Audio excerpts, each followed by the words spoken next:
नीलकंठ ने बताया कि मनुष्य का सबसे उत्तम और श्रेष्ठ दान क्या है, जिसका फल उसे अवश्य ही मिलता है। कहानी बहुत ही ज्ञानवर्धक और जीवन का मार्गदर्शन करने वाली है, इसलिए कहानी को पूरा अंत तक जरूर सुने। नमस्कार प्यारे साथियों, दोस्तों, प्राचीन समय की बात है। धर्मपुर नामक एक सुंदर नगर था, जो एक नदी के किनारे बसा हुआ था। उसी नदी के पास एक वटवृक्ष पर एक नीलकंठ अपनी पत्नी के साथ रहता था। एक दिन की बात है, नीलकंठ और उसकी पत्नी भोजन कर रहे थे। तभी नीलकंठ की पत्नी की नजर एक बुजुर्ग किसान पर पड़ती है, जो एक पेड़ के नीचे बैठकर भोजन करने जा रहा था।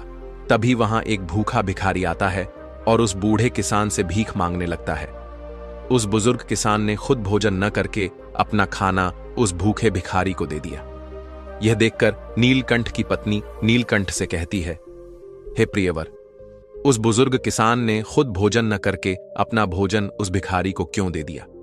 तब नीलकंठ कहता है, प्रिय, प्रत्येक मनुष्य अपने जीवन में कुछ न कुछ दान करता है। कोई भोजन, कोई वस्त्र, तो कोई धन दान करता है। लेकिन प्रिय, क्या तुम्हें पता है कि सबसे अच्छा और उत्तम दान कौन सा है? कौन सा दान करने से हमें सबसे बड़ा पुण्य मिल सकता है? इस पर नीलकंठ की पत्नी कहती है, नहीं प्रियवर, ऐसा कौन सा दान है? तब नीलकंठ कहता है, प्रिय, यह बात मैं तुम्हें एक कहानी के माध्यम से बताता हूं, जो न केवल प्रेरणादायक है, बल्कि जो भी कहानी को ध्यानपूर्वक अंत तक सुनता है, उसे इस कहानी से यह भी पता चलेगा कि सच्चा और अच्छा दान क्या होता है और इसका महत्व कितना बड़ा है। आगे नीलकंठ कहानी शुरू करता है और कहता है, प्रिय, प्राचीन समय की बात है। चंद्रपुर नामक किसी गांव में कैलाश नाम का एक युवक रहता था, जो लकड़ी काटकर अपना जीवन यापन करता था। वह अपनी पत्नी के साथ साधारण जीवन जी रहा था। जलाऊ लकड़ी से होने वाली आमदनी पर्याप्त नहीं हो पाती थी, जिससे हमेशा उसके परिवार में भोजन और कपड़ों की कमी बनी रहती थी। एक दिन परेशान होकर गुस्से में कैलाश की पत्नी उससे कहती है, कितने दिनों तक यह सिलसिला चलता रहेगा? ना कोई त्योहार होता है, ना कोई खुशी। क्यों ना इस लकड़ी काटने के काम को छोड़कर तुम नगर जाकर कोई और काम ढूंढ लो। कब तक हम यूं ही कठिनाइयों और गरीबी में जीवन बिताएंगे? कैलाश ने बड़े प्यार से उत्तर दिया, भाग्यवान, मैं हमेशा तुम्हारी बात मानता हूं, लेकिन मैंने पहले भी कहा है कि मैं यह गांव नहीं छोड़ सकता। शहर में यहां के जैसी शांति नहीं मिलेगी, और हां, मैं नहीं चाहता कि यह विषय हमारे बीच दोबारा आए। उसकी पत्नी ने कहा, ठीक है, जैसा तुम्हें सही लगे। खाना तैयार है, खाकर लकड़ी काटने चले जाओ। दोस्तों, भोजन करने के बाद कैलाश लकड़ी काटने के लिए जंगल की ओर निकल पड़ा। चलते चलते वह काफी दूर पहुंच गया। वह सोचने लगा, आज तो बहुत दूर आ गया हूं। मुझे एक बड़ा पेड़ चाहिए, जिससे आज अच्छी आमदनी हो जाए। लेकिन ऐसा कोई बड़ा वृक्ष नजर नहीं आ रहा। वहां एक पेड़ है, पर छोटा है। चलो आज के लिए इसी से काम चला लेता हूं। कैलाश ने वह पेड़ काटा और सिर पर जलाऊ लकड़ी का गट्ठर रखकर नगर की ओर बेचने के लिए निकल पड़ा। लेकिन नगर पहुंचने पर उसने देखा कि लकड़ी खरीदने वाला कोई नहीं था। वह सोचने लगा, क्या मुझे यह सारी लकड़ियां वापस घर ले जानी पड़ेंगी? तभी रास्ते में एक पंडित ने उसे आवाज लगाई, सुनो लकड़ी बेचने वाले, इधर आओ, ये लकड़ियां कितने की हैं? कैलाश ने कहा, पंडित जी, आपको सारी लकड़ियां चाहिए या आधी? अगर सारी चाहिए तो कम दाम में दे दूंगा। पंडित ने कहा, मुझे सारी लकड़ियां चाहिए, लेकिन तुम्हारे बताए गए दाम पर नहीं, मैं सिर्फ अपने दाम पर ले सकता हूं। कैलाश ने थकान भरे स्वर में कहा, अरे, तो फिर यह लकड़ियां बहुत सस्ती हो जाएंगी, लेकिन चलिए दे दीजिए, वैसे भी मैं थक चुका हूं। पंडित ने 60 रुपए देते हुए कहा, यह लो, और लकड़ियां यहां रख दो। वैसे तुम भूखे लग रहे हो, क्या कुछ खाना खाओगे? सब तैयार है, खाना खाकर ही जाना। कैलाश ने कहा, मुझे भूख तो बहुत लगी है, लेकिन अगर मैं खाऊंगा तो आपके लिए खाना नहीं बचेगा। रहने दीजिए, मैं घर जाकर खा लूंगा। पंडित मुस्कुराते हुए बोले, चिंता मत करो, यहां इतना खाना है कि 20 लोग और खा सकते हैं। जब भी भूख लगे यहां आया करो। कैलाश ने पूछा, क्या आप हमेशा ही सबको ऐसे खाना खिलाते हैं? पंडित ने उत्तर दिया, जब तक परमात्मा ने मुझ पर कृपा बना रखी है, मैं यह करता रहूंगा। यह सब उनकी मर्जी है। कैलाश ने कहा, ठीक है, तो मैं आज खाना यहीं पर खाऊंगा। उस दिन कैलाश ने उस पंडित के घर भर पेट भोजन किया और धन्यवाद देते हुए बोला, पंडित जी, आप बहुत ही दयालु और नेक दिल इंसान हैं। ऐसा अच्छा काम करने में मैं आपकी मदद करना चाहता हूं। अब से मैं लकड़ियां 60 रुपए में ही दिया करूंगा। पंडित ने कहा, बेटा, सकुशल घर जाना। कैलाश ने काटी हुई सारी लकड़ियां पंडित को 60 रुपए में दे दी और घर की ओर निकल गया। घर पहुंचते ही उसकी पत्नी ने पूछा, इतनी देर क्यों हो गई? क्या आज लकड़ियों का अच्छा सौदा मिल गया? लाओ पैसे। कैलाश ने उत्तर दिया, देखो, सौदा अच्छा तो नहीं था, आज केवल 60 रुपए ही मिले हैं, ये लो। उसकी पत्नी ने आश्चर्य से पूछा, क्या सच में तुम मुझे केवल 60 रुपए दे रहे हो? मैंने सोचा था कि आज शायद 2 गुना कमा कर लाओगे, लेकिन तुमने तो आधे ही दिए हैं। इतनी देर तक तुम कहां थे, क्या कर रहे थे? तब कैलाश ने कहा, मैं लकड़ियां बेचने गया था, लेकिन खरीदने वाला कोई नहीं मिला। फिर पास के नगर में धर्मपाल पंडित नामक एक विद्वान के घर चला गया। उनके यहां जो भी जाता है वे उसे प्यार से भोजन कराते हैं। ऐसे लोगों के लिए हमें कुछ करना चाहिए। उसकी पत्नी ने पूछा, हमेशा खाना खिलाते हैं? फिर तो वे बहुत अमीर होंगे, नहीं तो इतने लोगों को खाना कैसे खिलाते हैं और तुमने उनकी मदद कैसे की? कैलाश ने कहा, वे उतने अमीर नहीं हैं जितना तुम सोच रही हो। वे एक अच्छी भावना रखते हैं और उस नगर के मंदिर के पुजारी हैं। वे अपनी मेहनत की कमाई से ही सबको खिलाते हैं। मैंने उनकी मदद के लिए कहा कि मैं उनके लिए हमेशा लकड़ियां 60 रुपए में ही काटकर दे दिया करूंगा। उसकी पत्नी ने कहा, क्या इतना काफी है? अगर तुम 2 गट्ठर लकड़ी नहीं काट सकते तो हर दिन 60 रुपए में घर कैसे चलेगा? मुझे बताओ। कैलाश ने उत्तर दिया, मैं अपनी हर कोशिश करूंगा और जो भगवान की इच्छा होगी वह होगा।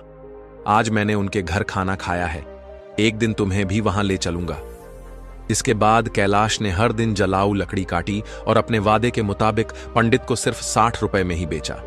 एक दिन पंडित भोजन करने बैठे ही थे कि बाहर से आवाज आई, पंडित महाराज, लकड़ी लेकर आया हूं, यहां आकर लकड़ियां ले लीजिए ताकि मैं जा सकूं। पंडित ने बाहर आकर कहा, कैलाश, मैं तुम्हें 60 रुपए नहीं दे सकता, तुम अपनी लकड़ियां वापस ले जाओ। कैलाश ने कहा, पैसे कल दे देना, लेकिन लकड़ियां यहीं छोड़ूंगा, मुझे बहुत भूख लगी है। क्या आप मुझे भोजन दे सकते हैं? वैसे भी आप सबको खिलाते हैं। पंडित ने मुस्कुराते हुए कहा, क्यों नहीं कैलाश, पहले अपने हाथ पैर धो लो, तब तक मैं भोजन की व्यवस्था करता हूं। पंडित ने घर के अंदर जाकर अपनी पत्नी से यह बात कही। उसकी पत्नी बोली, आपने ऐसा वादा क्यों किया? हमारे घर में खाने के लिए कुछ भी नहीं बचा है, सिवाय उस भोजन के जो मैंने अभी आपको परोसा है। पंडित की पत्नी बोली, इस समय हम कैलाश को कैसे खिलाएंगे? सारा खाना खत्म हो चुका है, क्या आपको यह नहीं पता? पंडित बोले, अरे, इसमें कौन सी बड़ी बात हो गई? तुमने जो खाना परोसा है वह कैलाश के लिए पर्याप्त है। मैं सोच रहा हूं कि आज उपवास कर लूं। पंडित की पत्नी बोली, मुझे बताओ, तुम ऐसा कितनी बार करोगे? जब हमारे पास खुद के लिए भी पर्याप्त नहीं है तो दूसरों के लिए इतना सब क्यों करते हो? यह सब कहां से आएगा? पंडित बोले, ईश्वर सब कुछ देते हैं, पहले कैलाश को भोजन परोस दो। मित्रों, पंडित ऐसे ही लोगों को भोजन कराते थे, भले ही उनके पास स्वयं के लिए भी कुछ ना हो। एक दिन कैलाश लकड़ी काटने जंगल गया। उसने सोचा, जंगल के किनारे के सारे सूखे पेड़ तो मैं पहले ही काट चुका हूं, अब जो बचे हैं वे सब हरे पेड़ हैं। जंगल के अंदर जाना थोड़ा मुश्किल लग रहा है, मैं इससे पहले कभी इतना अंदर नहीं गया। यहां जंगली जानवर भी हो सकते हैं, अगर मुझे कुछ हो गया तो क्या होगा? यह सोचकर वह जंगल के भीतर डरते डरते चला गया। वह काफी दूर निकल गया, लेकिन कोई उपयुक्त पेड़ नहीं मिला। अचानक उसे एक बड़ा पेड़ दिखा। उसने सोचा, यह शाखा तो काफी मजबूत है, इसे काटूं तो 3 गट्ठर लकड़ी बन जाएंगे। पहले ही बहुत देर हो चुकी है। यह सोचकर कैलाश उस पेड़ पर चढ़ गया। वह उसी शाखा पर बैठ गया और उसी को काटने लगा। शाखा बहुत बड़ी थी, इसलिए कटने के बाद वह बगल के पेड़ और एक छोटे टीले के पास गिर गई। तभी अचानक वहां एक साधु प्रकट हुए और बोले, मेरी तपस्या किसने भंग की? लगता है यह तुम ही थे। साधु क्रोध से भर गए और बोले, मैं तुम्हें श्राप देता हूं कि तुम कुत्ते बन जाओगे। कैलाश घबरा गया और बोला, महाराज, मुझे माफ कर दीजिए, मुझे नहीं पता था कि आप यहां तपस्या कर रहे हैं। साधु बोले, मैं यहां वर्षों से तपस्या कर रहा हूं। तुमने मेरी तपस्या तोड़ी है, इसलिए तुम इस पाप के भागीदार हो। कैलाश ने विनती की, महाराज, मैं रोज लकड़ियां काटने आता हूं और उन्हें बेचकर अपनी आजीविका चलाता हूं। मैंने जानबूझकर ऐसा नहीं किया। कृपया इस श्राप को वापस ले लीजिए। यह सुनकर साधु का गुस्सा थोड़ा शांत हुआ। तब वे कैलाश से बोले, मैंने जो श्राप तुम्हें दिया है, इसे वापस लेना संभव नहीं है, लेकिन एक उपाय है जिससे तुम इस श्राप से मुक्त हो सकते हो। कैलाश ने पूछा, कृपया मुझे उपाय बताइए महाराज, मैं इस श्राप से कैसे मुक्त हो सकता हूं? साधु बोले, तुम ऐसे 2 लोगों को ढूंढो जो सबसे अच्छा दान करते हो। उनके भोजन के बाद बचा हुआ एक भी दाना खा लेने से तुम्हारे श्राप का असर धीरे धीरे समाप्त होने लगेगा। जब तुम पूरी तरह सफेद हो जाओगे, तब इस श्राप से मुक्त हो जाओगे। कैलाश ने रोते हुए कहा, महाराज, मैं अपनी पत्नी का सहारा हूं। लकड़ियां बेचकर जो पैसे लाता हूं, उससे हमारा गुजारा होता है। अब मैं कुत्ता बन गया हूं, तो मेरा अब क्या होगा? साधु बोले, चिंता मत करो, ईश्वर मदद करेंगे। जब तुम्हारा श्राप टूटेगा, तब तुम्हारा जीवन सुखी हो जाएगा, धन धान्य से भरा होगा और तुम्हें हर कष्ट से मुक्ति मिलेगी। यह कहते हुए साधु वहां से चले गए। कैलाश साधु के श्राप के कारण कुत्ते में बदल जाता है। इसके बाद कैलाश श्राप से छुटकारा पाने के लिए यात्रा पर निकल पड़ता है। वह सोचने लगता है, जैसा साधु ने कहा, मुझे सबसे अच्छा दान देने वाले कहां मिलेंगे?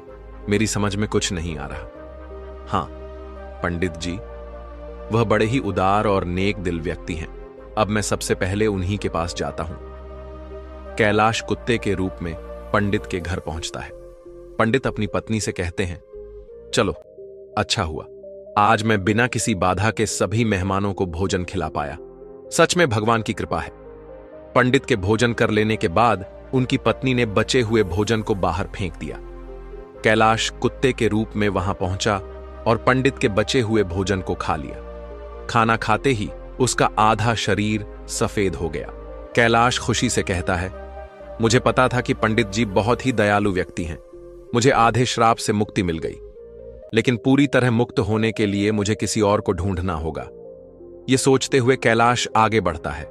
वह कहता है, अगर मैं इस श्राप से मुक्त हो गया तो मैं सुख, समृद्धि और शांति के साथ जीवन जीऊंगा। इतना कहकर कैलाश दूसरे व्यक्ति की तलाश में निकल पड़ता है। एक दिन वह मोहन नाम के एक युवक को हल जोतते हुए देखता है। कैलाश कुत्ते के रूप में उसके घर के सामने बैठ जाता है। तभी रामू नाम का एक व्यक्ति वहां से गाय लेकर जाता है। वह कहता है, मोहन बहुत ही नेक इंसान है। वह सिर्फ मुझे ही नहीं, कई और लोगों को भी गाय दान कर रहा है। ऐसे व्यक्ति को आशीर्वाद मिलना चाहिए। कैलाश यह सुनकर सोचता है, वाह, आज मुझे श्राप से मुक्ति मिल जाएगी। मोहन भी पंडित जी के जैसे ही दयालु होंगे। अब देखता हूं वह कब भोजन करते हैं। कैलाश वहां बहुत देर तक इंतजार करता है। मोहन ने जब भोजन किया और पत्तल को बाहर फेंक दिया तो कैलाश तुरंत उस पत्तल पर बचा हुआ खाना खा लेता है। लेकिन यह देखकर वह हैरान रह जाता है। वह कहता है, अरे, मेरे शरीर का रंग नहीं बदला। मोहन ने तो गाय का दान भी किया था, फिर भी यह क्यों नहीं हुआ? मुझे कुछ समझ नहीं आ रहा। थोड़ी देर बाद कैलाश वापस पंडित जी के घर के बाहर आकर बैठ गया। वहां उसने 2 युवकों को बातचीत करते हुए सुना। पहला युवक बोला, अरे भाई, आज मोहन ने फिर गाय का दान दिया। दूसरा युवक बोला, हां, वह चाहे कितना भी बड़ा दानी दिखे, लेकिन हमेशा नगर के बाहर वालों को ही बुलाकर दान करता है। सच जानोगे तो हैरान रह जाओगे। उसकी सारी गाय 2 महीने से ज्यादा दूध नहीं देती। पहला युवक चौंक कर बोला, क्या?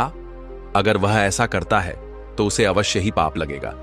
हमारे राजा की तरह कोई और नहीं कर सकता। वह एक महान दानी है। 1 हफ्ते से खाना बांट रहे हैं और कल आखिरी दिन अन्य दान के साथ वस्त्र दान भी करेंगे। राजा खुद वहां सबके साथ 1 हफ्ते से खाना खा रहे हैं। कभी उनके जैसा परोपकारी देखा है कहीं? अरे, यह तो कुछ भी नहीं। उन्होंने हमारे नगर में अच्छी सड़कें बनवाई हैं, हर जगह कुएं और तालाब खुदवा दिए हैं। सच में उन्होंने हमारे लिए बहुत कुछ किया है। ऐसा धर्मात्मा मैंने कभी नहीं देखा। यह बातें सुनकर कैलाश बहुत खुश हुआ। उसके मन में विचार आया, चलो अब तो तय है कि मुझे मेरे श्राप से मुक्ति मिल जाएगी। मुझे तुरंत राजा के पास जाना चाहिए। वह राजमहल में नहीं बल्कि लोगों के साथ खाना खा रहे हैं। इस अवसर का लाभ उठाना चाहिए। अगले ही दिन कैलाश उस जगह पहुंच गया जहां राजा भोजन करा रहे थे। वहां उसने राजा को कपड़े बांटते हुए देखा। वह सोचने लगा, राजा कितने महान हैं। वह भोजन देने के साथ साथ सभी को वस्त्र भी बांट रहे हैं। मैं जिन अच्छे लोगों को ढूंढ रहा था, निश्चय ही यह वही व्यक्ति है। मुझे उनके भोजन के बाद इंतजार करना होगा। राजा के भोजन करने के बाद सैनिक उस पत्ते को बाहर फेंक देते हैं जिसमें राजा ने खाना खाया था। यह देखकर कैलाश वहां गया और उस पत्ते में से बचा हुआ खाना खा लिया। लेकिन यह देखकर वह चौंक गया। उसने कहा, अरे यह क्या? इतने महान दानी राजा का भोजन करने के बाद भी मेरा रंग नहीं बदला। यह श्राप तो किसी दूसरी वजह से लग रहा है। मुझे तुरंत उस साधु के पास जाना चाहिए जिन्होंने मुझे यह श्राप दिया। कैलाश उस स्थान पर पहुंचता है जहां साधु मौजूद थे। वह साधु को प्रणाम करता है। साधु उसे निराश देखकर पूछते हैं, क्या हुआ कैलाश? ऐसा लगता है कि तुम्हें अभी तक केवल एक ही सही व्यक्ति मिला है। तुम्हारा केवल आधा रंग ही बदला है। क्या तुम्हें और कोई नहीं मिला?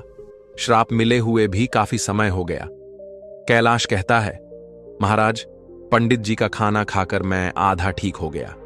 इसके बाद मैंने उनसे भी बड़े दानी लोगों को देखा, लेकिन उनके खाने का कोई असर नहीं हुआ। साधु थोड़ी देर रुककर बोलते हैं, इसमें आश्चर्य की बात नहीं है। उनके कर्मों का वास्तविक स्वरूप जानना जरूरी है। आगे कैलाश कहता है, इसके अलावा हमारे नगर के राजा बहुत धर्मी हैं।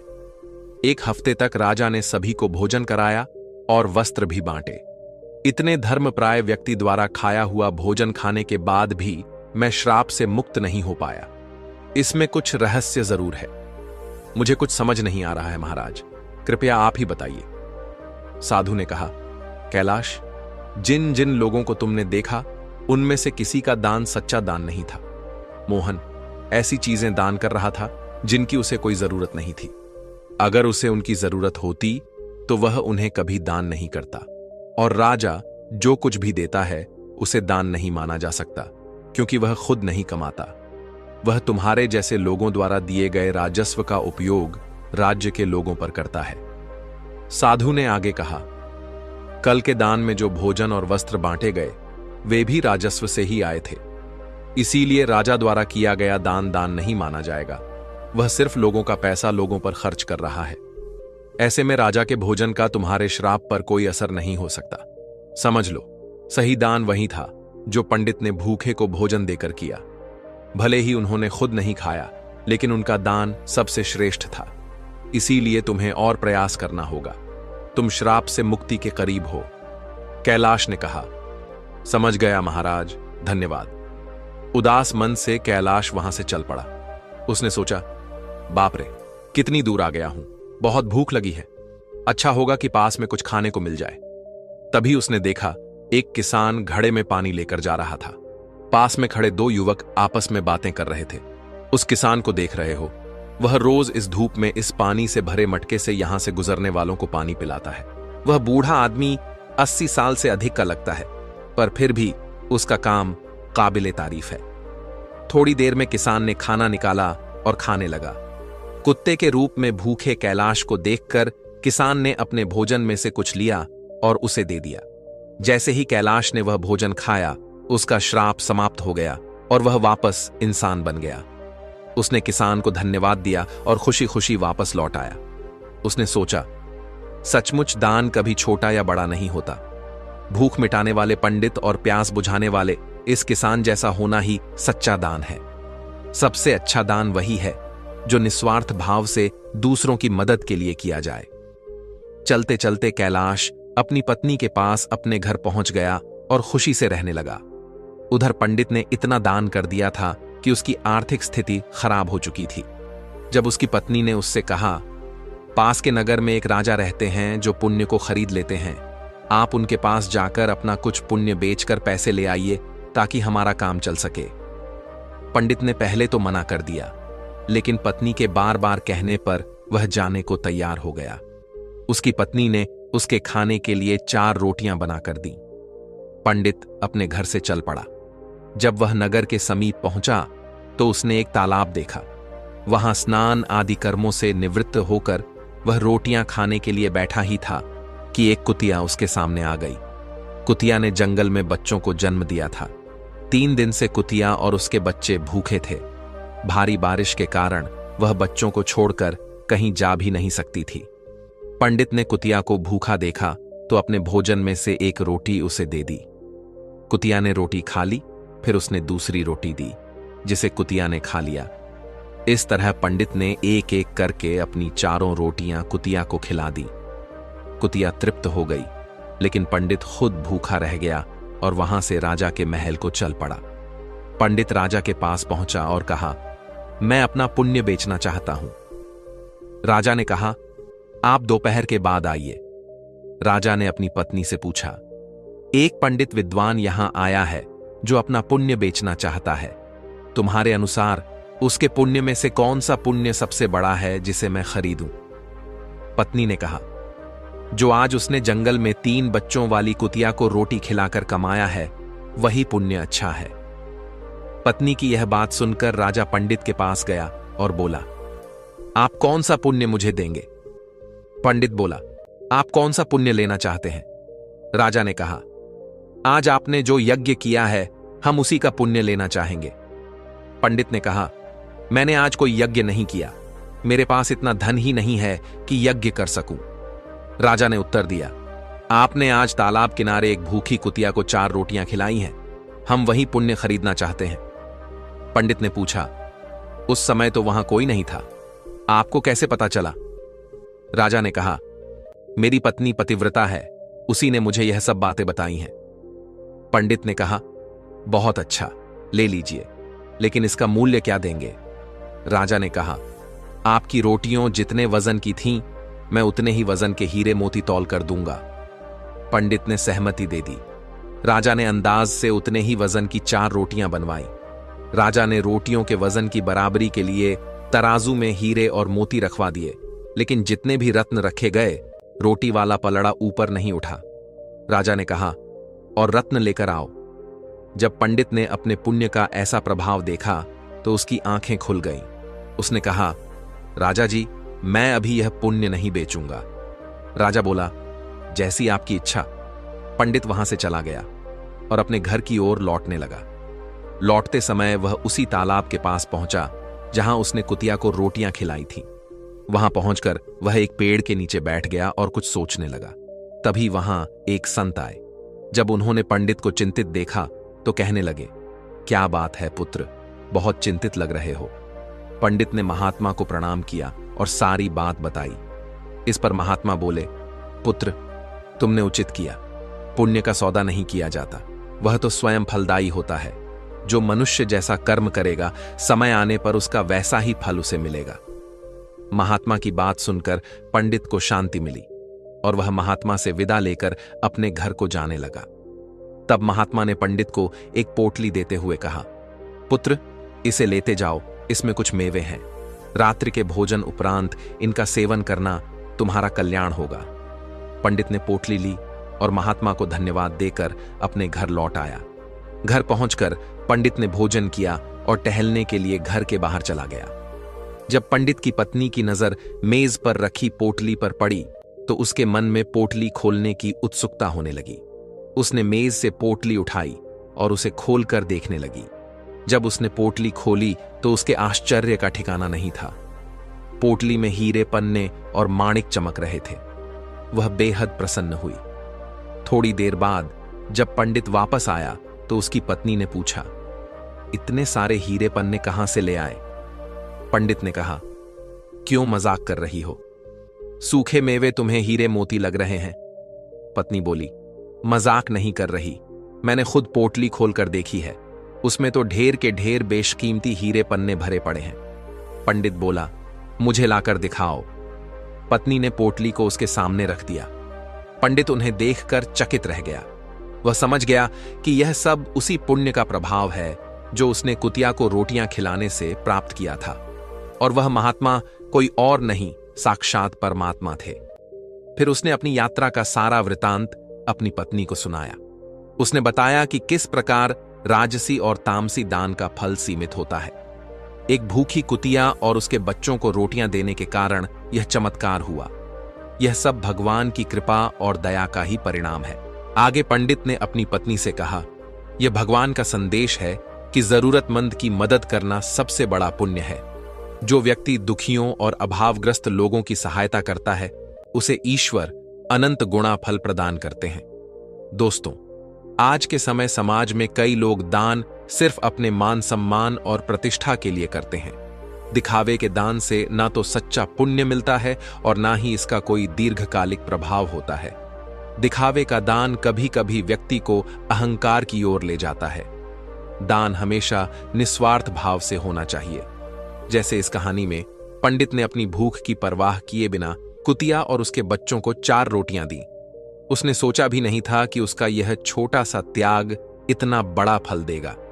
मित्रों, इसी तरह यह कथा हमें यह भी बताती है कि जरूरतमंद की सहायता करने का असली अवसर वही होता है जब वह वास्तव में संकट में हो। आपदा के समय दिया गया थोड़ा सा सहयोग भी अनमोल हो सकता है। यह न केवल जरूरतमंद व्यक्ति के जीवन को बदलता है, बल्कि देने वाले के जीवन में भी सकारात्मक परिवर्तन लाता है। जब कोई व्यक्ति त्याग की भावना से प्रेरित होकर दान करता है, तो उसके अंदर से माया के मोह का अंत हो जाता है। यह त्याग मनुष्य को अहंकार से मुक्त करता है और उसे ईश्वर के समीप ले जाता है। साथियों, इस कहानी का यही संदेश है कि सच्चा पुण्य त्याग और निस्वार्थ सेवा में है। निस्वार्थ भाव से किया गया दान ही सच्चा और उत्तम दान है। हर मनुष्य को यह प्रयास करना चाहिए कि वह अपनी क्षमता के अनुसार दान पुण्य और जरूरतमंदों की मदद करें। जरूरतमंद की सेवा करना ही सच्चा धर्म है। जैसे पंछी के पानी पीने से नदी का पानी कम नहीं होता, ठीक उसी प्रकार सामर्थ्य अनुसार दान करने से धन खत्म नहीं होता। दोस्तों, कहानी अच्छी लगी हो तो वीडियो को लाइक कर चैनल को सब्सक्राइब कर लेना और साथ में बेल आइकन भी दबा देना। मिलता हूं आपको एक और नई वीडियो के साथ। धन्यवाद। नमो बुद्धाय।